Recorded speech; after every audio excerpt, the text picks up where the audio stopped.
성경 속에 보면 여러 사람들의 인물들이 등장을 합니다.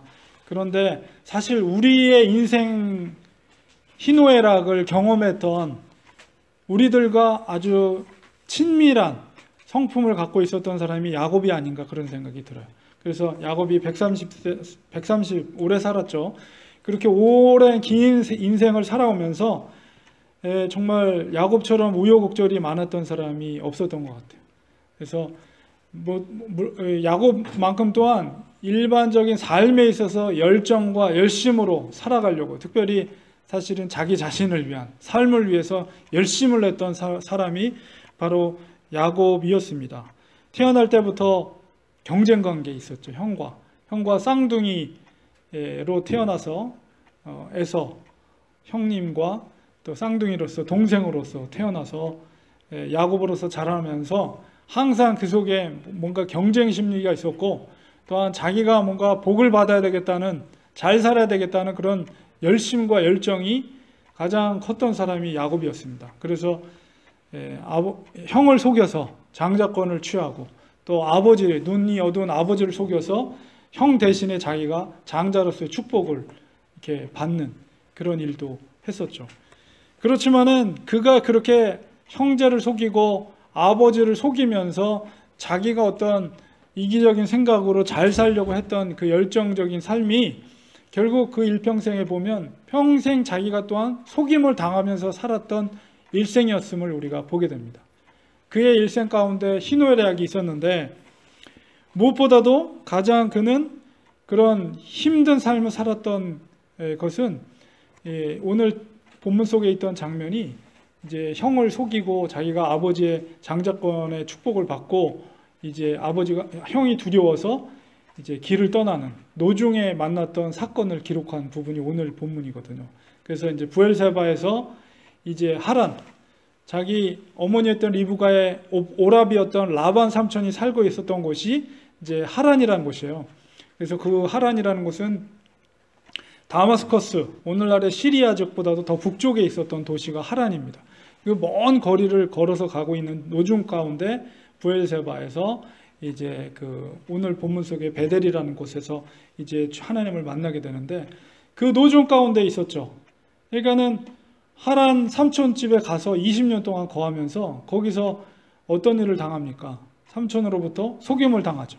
자기가 사랑하는 여인을 만나는데 그 두 딸 중에서 동생이었던 라헬을 더 사랑하게 돼서, 이제 삼촌이 너가 7년 동안은 나 밑에서 일을 하면 내가 그 대가로 둘째 딸인 라헬을 너에게 주겠다 라고 나서 결혼을 하고 첫날 밤을 보냈는데, 다음날 일어나 보니까 라헬이 아니에요. 그리고 언니였던 레아죠. 그래서 얼마나 황당하고, 또 삼촌한테 자기가 속은 것에 대해서 또 삼촌한테 컴플레인을 했겠죠. 근데 이제 삼촌이 이 지방에서는 먼저 동생이 결혼한 일이 없다. 그래서 이제 다시 7년 동안을 고생해서 결국은 라헬을 아내로 맞이하게 됩니다.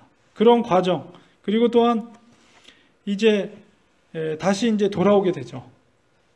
그래서 20년 동안 라반 삼촌 댁에 하란에서 있다가 다시 돌아오는 노중 가운데 또 하나님을 만나서 거기서 하나님과 씨름을 하면서 이름을 개명되게 되잖아요. 이스라엘이라는 이름을, 하나님과 겨뤄서 이겼다는 이름을 하면서 또 형을 만나게 되는데 두렵죠. 20년 동안 떨어져 있긴 했지만은 헤어질 때 안 좋게 헤어졌기 때문에 형이 나에게 어떻게 행할지 두려움, 떨림 가운데 있었지만, 형도 이제 하나님 축복해 주셔서 큰 부를 누리게 되었고, 미흡게 떠났지만은 그러나 미운 종보다는 형제로서 쌍둥이 동생을 만난다는, 그래서 이제 기쁨의 만남.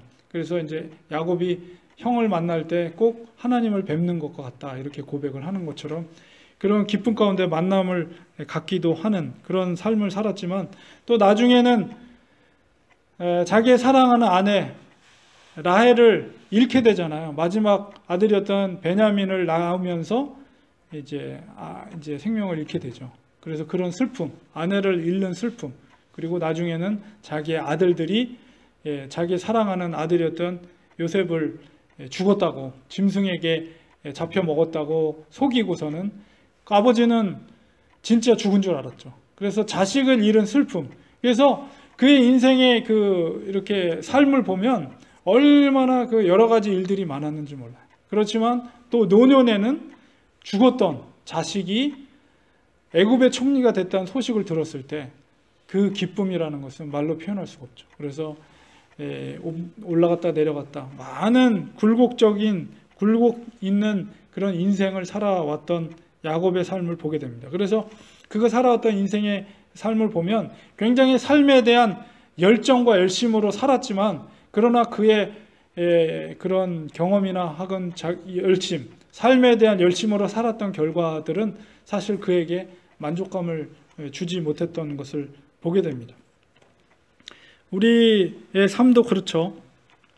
사실 성경에 많은 인물들이 있지만은 사실 우리의 삶은 야곱과 같은 그런 삶이 아닌가 생각이 들어요. 우리가 하나님을 믿고 산다고 하지만은 우리의 삶을 이렇게 돌이켜 보면 정말로 하루하루 바쁘게 뭔가 열심을 가지고 살아가는데 과연 내가 하나님을 향해서 살아가고 있는가, 이런 것을 진지하게 질문하지 않고 그저 하루하루 급급하게 살아가는 우리의 모습이 야곱의 모습과 너무나도 닮았다라는 생각을 갖게 됩니다. 그래서 오늘 본문 속에서도 길을 떠나는 나그네와 같은 야곱에게 하나님께서 나타나 주시죠. 사실 야곱의 모습을 보면 그 조부였던 아브라함과 같은 훌륭한 믿음의 모습을 보이기보다는 굉장히 인간적인 생각들로 인생을 살아갔던 모습을 보게 됩니다. 그래서 그런 연약하고 보잘것없고 우리와 너무나도 흡사한 그런 야곱에게 하나님께서 찾아와 주셨죠.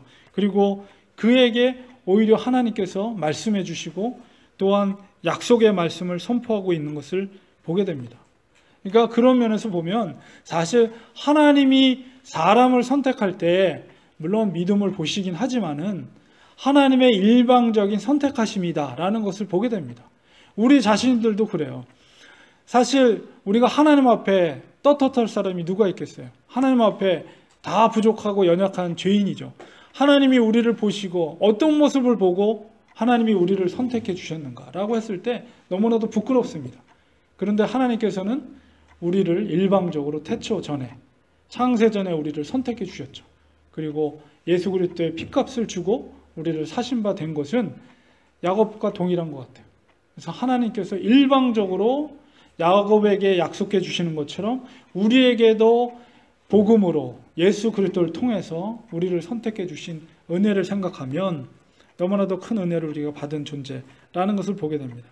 그래서 하나님께서 야곱에게 약속하신 것이 뭐냐? 28장 13절, 14절, 15절에 세 가지를 약속하고 있습니다. 그렇게 보잘것없는 야곱에게 약속하고 있는 말씀이 뭐냐? 첫 번째는 내가 누워있는 땅을 내가 너와 내 자손에게 주겠다는 약속의 말씀을 하고 있습니다.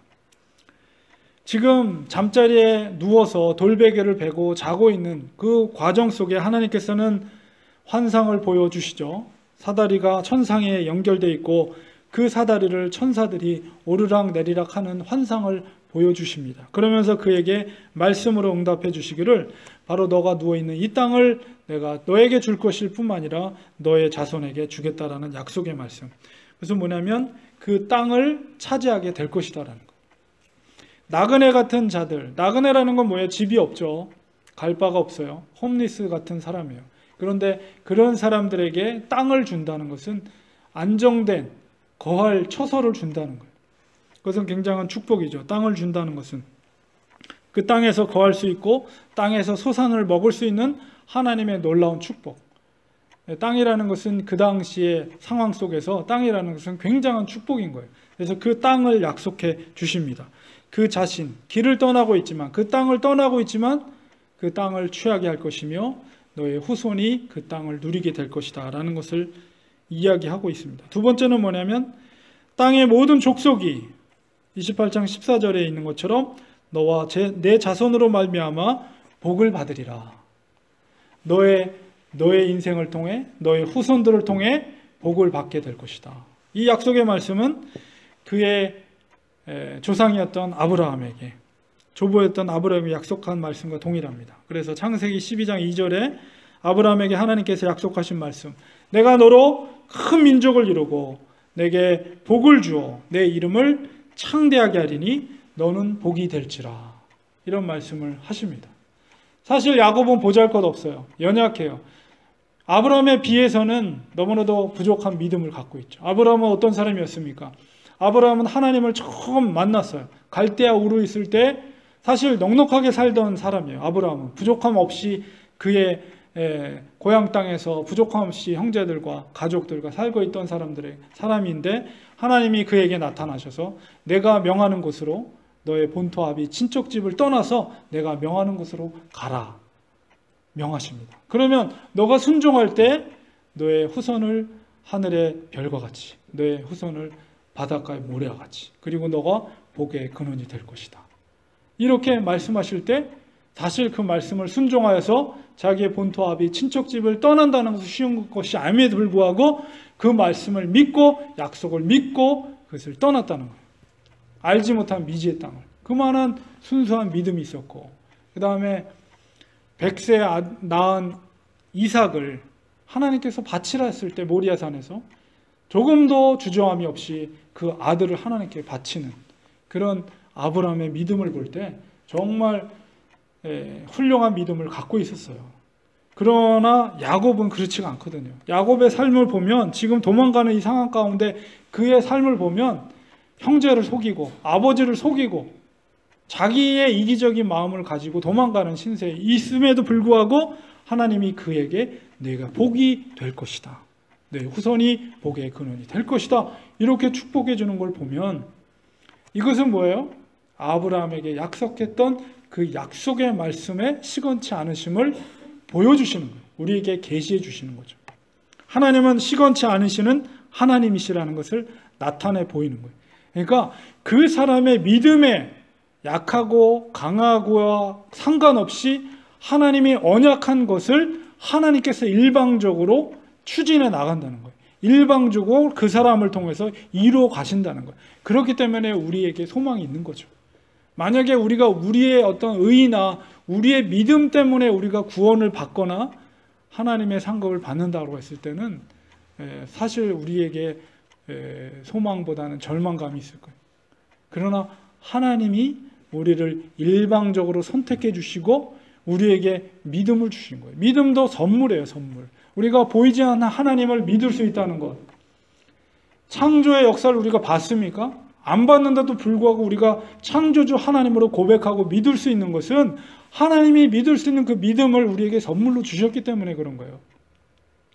하나님께서 그만큼 우리를 사랑하셔서 우리를 일방적으로 선택해 주시고 우리의 어떤 연약한 모습이 있음에도 불구하고 우리를 선택하셔서 너는 내 것이다, 내 독생자 그리스도의 피값을 주고 산 나의 영혼이다 라고 우리에게 일방적으로 선포해 주신 거죠.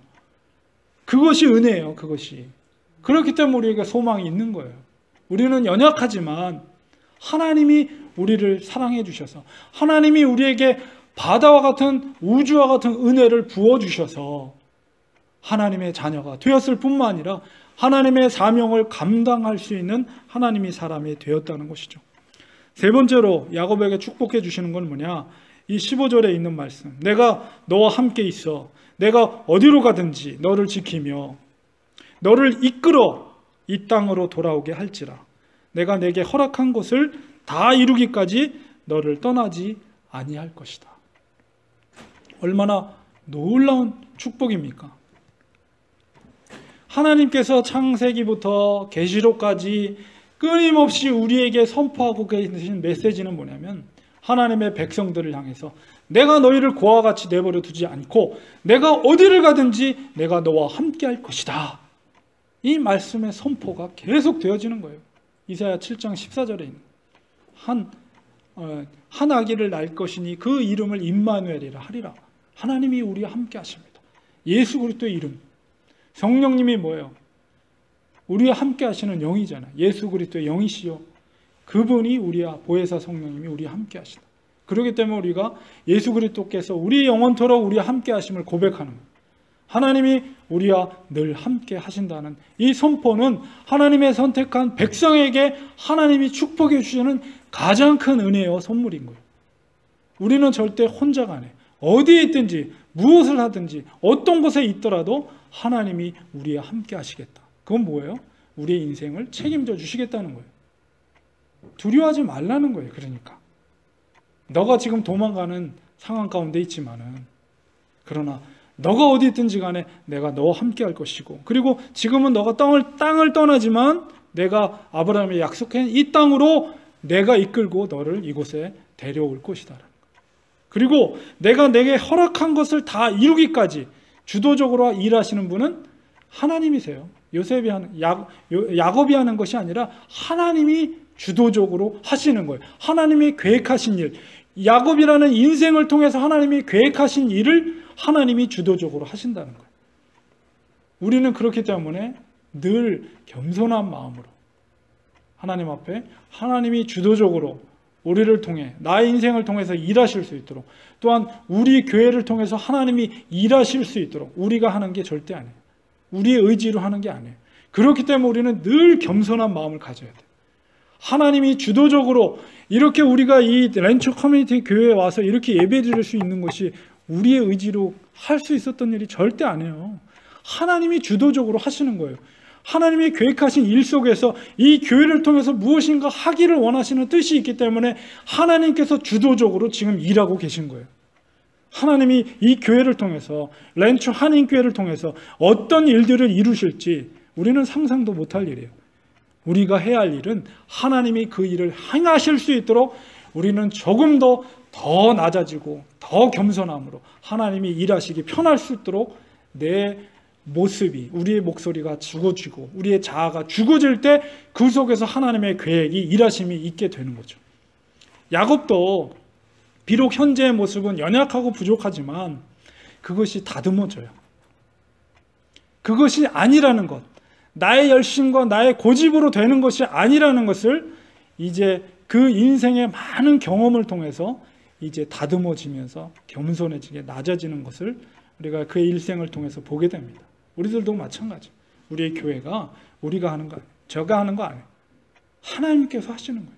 하나님께서 이 교회를 통해서 일하실 수 있도록 우리가 겸손하게, 하나님의 뜻을 말씀 속에서 우리가 깨달을 때 분명히 하나님이 허락하신 것, 이 교회를 통해서, 렌처 한인교회를 통해서 허락하신 하나님의 사명과 뜻이 분명히 있습니다. 그것이 이루어질 수 있도록 우리는 겸손한 자세를 가져야 됩니다. 그리고 하나님이 우리 인생 가운데 함께 하심을 우리는 깨달아야 됩니다. 그 속에서 진정한 위로와 소망과 기쁨이 있게 되는 것입니다. 야곱은 삶이 변화됩니다.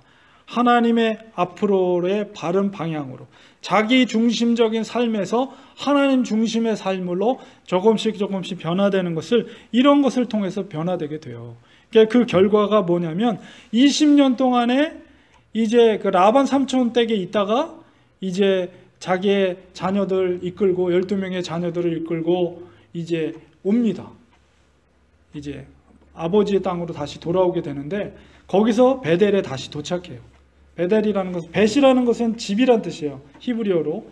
그래서 그래서 하나님의 집이란 뜻이죠. 베델이라는 것은. 그래서 자기가 베개를 베던 그 돌을 다시 이렇게 세워서 거기다 기름을 붓고, 아, 하나님이 이곳에 계셨구나. 그가 인지하지 못했던, 도망 나올 때는 인지하지 못했던 하나님의 존재를 깨닫게 됩니다. 물론 부모로부터 하나님에 대한 것은 들었겠죠. 그러나 이것은 모세 시대 이전이기 때문에 율법이나 말씀이 없어요. 책이 없단 말이에요. 이때는 경험을 통해서 듣고 부모의 신앙을 통해서 하나님의 존재를 배우던 때예요. 그래서 여기서 실존적인 하나님을 체험하게 되는 거죠. 이 베델에서 하나님이 계시는구나, 이곳에 깨닫게 되셔. 그리고 나서 20년 후에 다시 베델로 돌아옵니다. 그래서 베델에 돌아와서 거기서 무슨 일을 하냐면 그 종들과 그가 가져왔던 모든, 그 속에서 신상들이 있어요. 이방 신들, 그거를 다 걷어들여요. 그래서 그것을 다 땅에다 묻어버리고 거기서 하나님 앞에 거룩한 제사를 올려드립니다. 그러니까 변화되는 거예요. 그 세월 동안에 그 20년이라는 생활이 짧게 기록되어 있죠, 창세기는. 그러나 그 20년이라는 세월 동안에 그 매 순간마다 하나님이 뭔가 메시지를 던졌겠죠. 그 속에서 만나는 하나님, 체험된 하나님을 통해서 야곱의 인생과 야곱의 관점이 바뀌는 거예요. 그렇기 때문에 그 신상, 우상들을 다 걷어들여서 파묻고 진정한 참 하나님은 하나님 되심을 인정하는 거죠. 그리고 오늘 말씀 속에서도 하나님이 다시 나의 아버지 집으로 돌아오게 하신다면 내가 하나님을 참 하나님으로 섬기고 11조라는 개념이 이제 율법에서는 11조를 제사장과 레위인들에게 바치도록 하죠. 12지파에게. 그 개념이 율법에 기록되어 있지만 여기서는 아직 그것이 율법에 정해져 있지 않은 상황이었어요. 그럼에도 불구하고 내가 소득의 10분의 1을 하나님에게로 바치겠다라는 고백을 하잖아요. 그것은 변화되는 거예요. 마치 삭개오가 자기의 재산을 반을 절반을 가난한 자에게 그리고 토색한 자에게 4배로 갚겠다고 하는 그런 삶의 행동을 통해서 진정한 변화의 모습을 고백하는 것처럼 야곱도 그런 고백을 통해서 자기 자신의 변화된 모습을 나타내고 있는 것이죠. 이렇게 그는 돌아온 다시 베델로 다시 돌아왔을 때의 고백이 이제 창세기 35장 2절 3절에 이렇게 기록되어 있습니다. 야곱이 이에 자기 집과 사람과 자기와 함께한 모든 자에게 이르되 너희 중에 있는 이방 신상들을 버리고 자신을 정결하게 하고 너희들의 의복을 바꿔 입으라. 베델에 도착했을 때 20년 후에 다시 도착했을 때 그런 고백을 합니다. 3절에 우리가 일어나 베델로 올라가자. 내 환난 날에 내게 응답하시며 내가 가는 길에서 나와 함께 하신 하나님께 내가 거기서 제단을 쌓으려 하노라. 20년 만에 돌아와서 그 베델에서 다시 제단을 쌓고 우상을 다 버리고 하나님 앞에 제사를 드리는 야곱의 모습을 보게 됩니다. 변화되는 거예요. 하나님을 체험하며 변화되는 것이죠. 하나님의 결론의 말씀 맺겠습니다. 야곱은 드디어 이제 나중에 요셉을 만나게 되죠. 그리고 이제 요셉이 이제 애굽의 총리가 돼서 아버지를 모시러 갑니다. 멋진 가마를 보내서 이제 모시러 올 때 이제 와서 이제 바로를 만나게 되죠. 그래서 바로가 물어봅니다. 너의 연세가 몇이나 됐느냐 물어보니까 47장 9절에 야곱이 바로에게 이르되 내 나그네 길의 세월이 130년이나이다. 내 나이가 얼마 못되니 우리 주상의 나그네 길의 연주에 미치지 못하나 짧고 험악한 세월을 보내었나이다. 이런 고백을 해요. 그래서 그가 인생을 돌이키면서 그의 삶을 회고할 때 정말 짧고 험악한 세월을 보냈다. 이런 고백을 합니다. 야곱은 젊은 시절에 삶에 대한 열정이 컸던 사람입니다. 그렇게 열정과 열심으로 살았지만 결국 그가 깨달은 것은 그것이 결국 자기에게 행복을 가져다 주지 못했다는 것을 그는 깨닫게 됩니다. 우리의 신앙의 모습도 그렇습니다. 우리가 신앙생활을 하는 것이 우리의 열심과 우리의 열정만으로 되어지는 것이 아니에요. 무엇보다도 하나님이 우리에게 원하시는 것은 열심과 열정보다도 더 중요한 것은 방향입니다. 방향. 하나님을 향한 올바른 방향으로 그 길을 우리가 가고 있는가, 이것이 더 중요한 것이죠. 아무리 열심으로 열정으로 간다 할지라도 그 방향이 잘못됐다면 오히려 그 열심이 우리를 더 먼 길로 가게 할 수 있어요. 그러나 좀 느리더라도 우리가 올바른 방향으로 가는 인생은 그것이야말로 하나님 앞에서 나의 모습을 바라볼 수 있게 하는 것이죠. 야곱이 130살에 고백하는 내 인생은 짧고 험악한 세월을 보냈다는 것은 인생은 나의 열심과 나의 열정이 아니라 하나님의 은혜가 필요하다는 고백입니다. 그의 인생 길 가운데서 그가 깨달은 것은 내 뜻대로 사는 인생이 아니라 하나님의 뜻과 계획에 순종하는 인생이야말로 가치 있는 인생이라는 것입니다. 그래서 그의 험악한 세월 속에서 그게 깨달은 것은 하나님 안에서 누리는 참된 희락, 이것을 그는 깨달았죠. 그래야 할 때 야곱이 변해서 이스라엘이 되는 거예요. 우리들도 야곱과 같은 인생길을 걸어가고 있습니다. 세월이 어떻게 가는지도 모르게 열정적으로 우리가 열심으로 하루하루를 살아가고 있지만은 우리의 삶에 대한 열심보다도 우리는 잠깐 자리를 멈춰서 과연 내가 올바른 길로, 올바른 방향으로 내가 가고 있는가를 우리는 돌이켜볼 필요가 있습니다. 하나님 앞에서 나의 존재를 다시 한번 비춰봐야 되고 바라봐야 됩니다. 하나님 앞에서 내가 어떤 존재인가? 하나님 앞에 선 우리의 모습은 연약할 수밖에 없고 우리는 죄인일 수밖에 없는 거예요. 내 인생이라고 해서 내 목소리를 내고 내가 열심으로 살아가는 것이 아니라 하나님 앞에서 나의 인생을 바라봐야 돼. 그렇다면 우리는 정말 하나님 앞에 겸손해질 수밖에 없습니다. 그리고 하나님 앞에 우리가 죄인임을 고백할 수밖에 없습니다. 하나님의 은혜가 아니고서는 살 수 없는 존재라는 걸 인정할 수밖에 없습니다. 그 인정 가운데 진정한 하나님의 은혜가 넘치게 되는 것이죠. 우리는 하나님의 은혜가 아니면 살 수 없는 인생들입니다. 보잘것없는 인생 가운데 찾아오신 하나님을 우리는 기뻐해야 합니다. 하나님을 찬양해야 합니다. 우리가 하나님 앞에 더 가까이 가면 갈수록 우리는 더 겸손해질 수밖에 없습니다. 야곱의 마지막 죽음 앞에 둔 그 고백 속에 겸손함이 느껴집니다. 얼마나 많은 경험들을 인생의 희노애락을 경험했습니까? 그러나 그가 마지막 체험한 것은 하나님 안에서 누리는 희락과 기쁨이 가장 귀한 것임을 알고 겸손하게 대답하는 그의 모습을 보게 됩니다. 자기 자신의 능력이 아니라 모든 것이 하나님의 은혜였다는 고백이 그 속에 담겨져 있는 것입니다. 앞으로의 삶 가운데도 하나님 안에서 바른 길을 갈 수 있도록 우리는 하나님 앞에 간절히 기도해야 됩니다. 또한 겸손히 기도해야 됩니다. 하나님 앞에 쓰임받는 인생이 될 수 있도록 하나님 앞에 기도해야 됩니다. 주님, 저를 불쌍히 여겨주시옵소서. 주님 앞에 쓰임받는 인생이 되기 원합니다. 내 자아, 나의 고집, 내 경험이 아니라 온전히 하나님께서 주장해 주시고 하나님께서 주권적으로 나의 인생 가운데 앞서 행해 주셔서 나의 남아있는 생애를 통해서 하나님의 뜻이 내 인생을 통해 이루어지길 원합니다. 또한 우리 교회를 통해서 하나님의 뜻이 이루어지기를 원합니다. 하나님 주장해 주시옵소서. 그리고 항상 하나님의 언약 가운데 우리가 소망을 가지고 우리가 살아갈 때 그것이 바로 올바른 방향이에요.